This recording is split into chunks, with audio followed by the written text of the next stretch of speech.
Hello everyone, it's Jeff Slavin here, and welcome to a very confusing review of my Buck Alpha Dorado. Now, when I say confusing, I'm mostly talking about some numbers that are on the knife itself, and we'll get straight into that before we do any of the specs. Now, here we have the Paul Boss heat treatment, which is a very big bonus because Paul Boss does an amazing heat treatment, and he's done some of the buck knives, but not all of them. And underneath that, there is a number which is 13C26, and I am not 100% sure what that number means. If it's the Rockwell hardness, or if it's the actual knife steel itself. I don't know. Buck is kind of vague on all of that. I do know that the blade steels that you can get this in is ATS 34, 154 cm, and you can also get it in S30V. So whether this 13C26 is the blade steel or not, I don't know. Now, on the other side, just down there, and this will be fairly difficult to see, it says 271, and then it's got this funky little symbol, and I'll just show you that. And I'm not too sure what that means. It's the year of manufacture, or the manufacturing number, and perhaps that is a clue that might lead to the blade steel. But anyway, on with the actual review itself. It's buck knives made in USA, and that's always lovely. Now, starting from the closed position here, we got these great little rosewood handles, these rosewood scales, and they're very shiny, but they're very grippy as well. Now, rosewood, of course, is a composite, which we've discussed before on other reviews, and but yeah, it's nearly indestructible stuff, and it's a liner lock,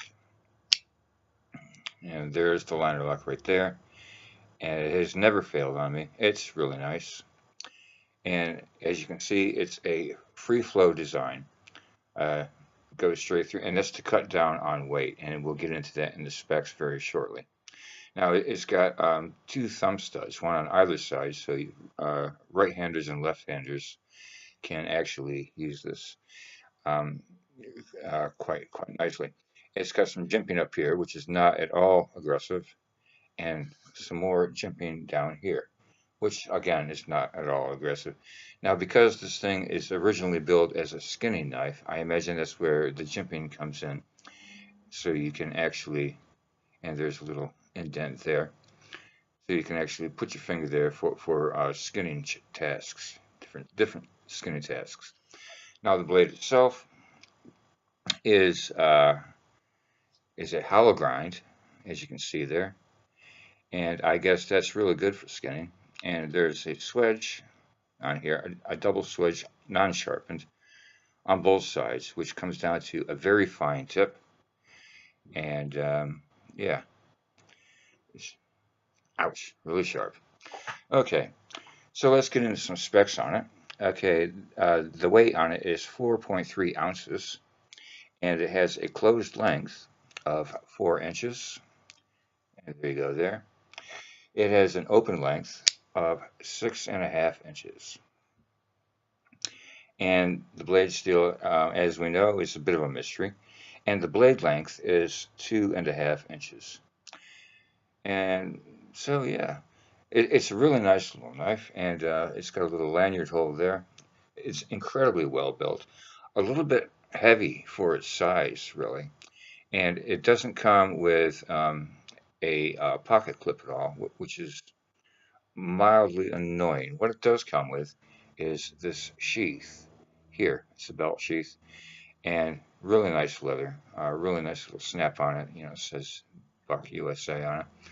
And so that's really good. I don't actually use the sheath because I don't carry this knife on my belt, living in the city and all. But there you go. It's actually a very nice knife, and I I do carry it on occasion, but it would be in my sling bag or my pack. Um, it's just in the pocket a little bit awkwardly, but you can do that. I suppose it would go in a cargo pocket really nice. But yeah, a fantastic little buck knife. And I've got a few different buck knives, and you've seen my review on the buck solitaire. And I also have a 110, and I'll be doing a review on that, a classic knife review on that, at some point fairly soon. But anyway, if you could tell me a little bit about this particular blade steel. Again, it's got 271 and that funky little symbol there, and that's the manufacturer thing. If you can tell me anything at all about this, just so I can, for my own peace of mind, find out what the blade steel is, that would be fantastic. But anyway, this is my sort of confusing review of my Buck Alfred Dorado. And we'll see you again next time for the next review. Until then, Jeff Slavin saying, keep it in between the sheets where it belongs. And we'll see you next time. Bye.